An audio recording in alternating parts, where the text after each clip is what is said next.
So I got a question this morning. A lady came on and she said, "Hey Mike, I've got a gazebo in my yard and I want to turn it into a greenhouse. What kind of plastic do I use? Should I use what you've got, the white stuff, or should I be using the clear plastic?" Well, let's try to answer that right now for you. So the first thing that you got to ask yourself is it a greenhouse or is it a hoop house? This is a hoop house. It's a cold frame is another thing people call it, but all it does is protect plants from harsh direct sun if you use a shaded cloth on it, and it also protects them from the cold, hard, fast winter frost that comes on and the early frosts that come on early on in the fall. So you got to ask yourself that.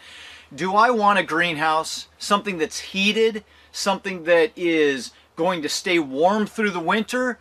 Or do I want a cold frame or a hoop house or something similar to this? Here's how I would determine what you should do with your gazebo. If your plan is to grow landscape plants like I do, I've got rhododendrons all throughout here, I've got my figs in the back, some Japanese maples, things like that. If those are the types of plants that you're going to grow, plants that need a cold winter freeze, they need to go through that sleeping period, they need to go dormant. If you're going to have plants like that, then I would definitely go with a cold frame. Something with the ends open, or something where the heat can go out and it can freeze hard as a rock. Now, the reason that I went with what I went with is because I grow mostly rhododendrons. This started out as a rhododendron nursery, and now I've branched off into some other plants, and I've had other plants in the past, but I mainly do rhododendrons. That being said, these evergreens, these guys, they stay green year round, they keep their leaves on, and they need to really be protected from, one, the wind, and two, harsh, hard sun through the summertime, and three, cold, hard, fast frosts in the wintertime or in the fall. So when it comes to the plants that I have, they're rhododendrons and other landscape plants, and they can freeze through the winter. That's not a problem at all. A lot of people think that I'm in a protected greenhouse. This is not a greenhouse. Both ends are open. You can see behind me, there's a door back there. It's 4 foot wide by a little over 6 foot tall.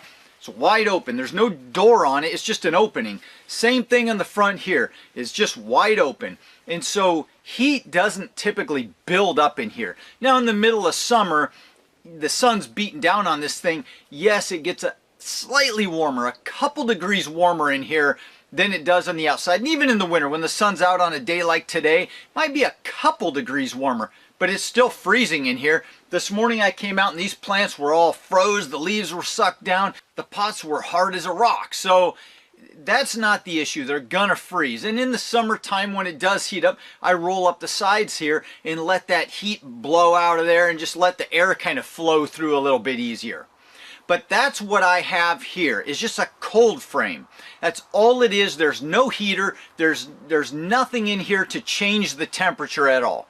Now the reason I use the white shade cloth, it's 50% shade cloth to block out 50% of the sun, is because I have these broadleaf evergreens. And these things, they do better when they have some shade, especially the rhododendrons. Not all evergreens, but the rhododendrons do better with a little bit of shade. And about 50% shade is perfect for these guys. It makes the leaves bigger and fuller and greener and more beautiful. And in here, it almost makes them grow a little more tropical because they're protected. So that's why I use the 50% shade. I'm trying to block some of the heat, trying to block some of the sun in the summertime. Now in the wintertime, like I said, this covering, I don't have heat in here, but the covering blocks the hard frost. So if we get around to November and it still hasn't frozen yet, the weather's been warmer, maybe in the 50s, and then all of a sudden one night, boom, that temperature drops right down into the high 20s, low 30s, and it freezes real hard. It's just too fast of a freeze, and it can actually kill some of these plants. Not the freezing itself, but the fast fluctuation in temperature can kill them, or injure them, or stunt them, or kill the top branches. And so that's also another purpose of this. It just protects from that. It allows a more slow and gradual freeze inside of here.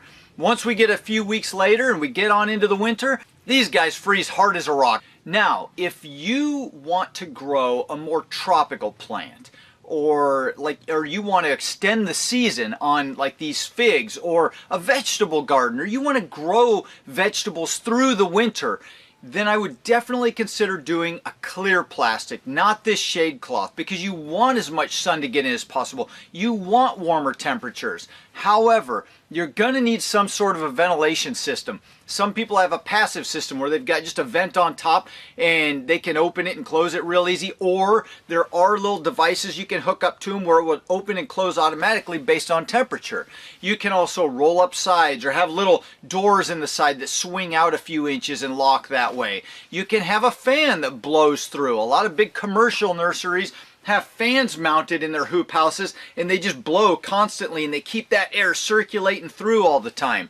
If you're trying to grow plants like that, where you're wanting tropical plants, or you're growing lemons or oranges or these figs, and you want the figs to actually ripen, or you're trying to extend the growing season, you're growing vegetables year round, or at least just extending the season a few months, something like that, you're trying to create a more tropical environment, you definitely want the clear plastic, because then when you come into the winter time, you can shut all those fans off, you can close up all those vents, and you're going to have a beautiful tropical little environment, at least for a few more weeks or months into the year. Now, if you want to keep that year round, you need to consider like a double layer of plastic, and they sell that at the commercial nursery outlets. You can buy the plastic that's actually double layered, and then you puncture a hole in the first layer on the inside, you hook a little blower up to it, little fan, and it keeps those inflated. It keeps air between them. And then that acts as a buffer, insulation from the outside, so the inside stays even warmer.